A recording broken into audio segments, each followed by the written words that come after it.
She asked her daddy, that daddy, how watu walikosa nini? And the father said, Samantha, how watu walianguka mtihani? I leaned to that father and told him, you have killed that child.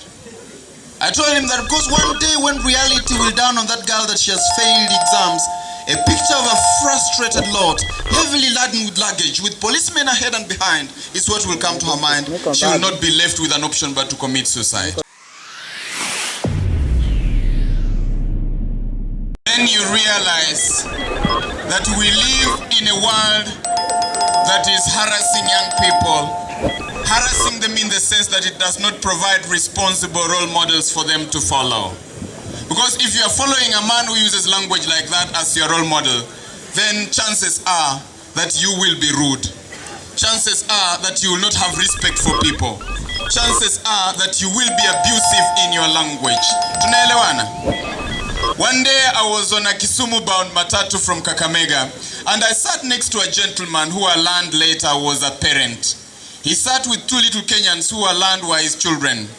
The boy sat on the right lap and the girl on the left lap. Somewhere in the middle of our journey we saw a group of prisoners. The prisoners were heavily laden with luggage. Frustration was written all over their face.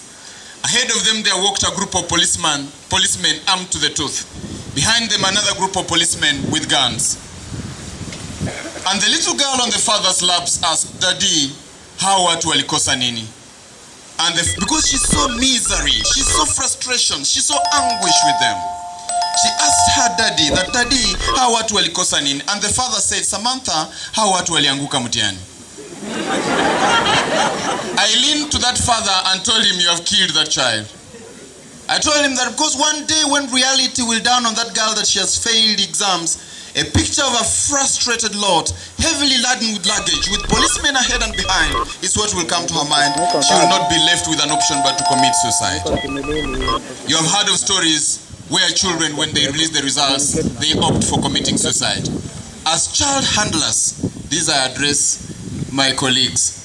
We have failed in addressing, in interacting with children by making them believe that the only way they can survive in life is by passing exams. By making it look like all options are sealed if you fail exams.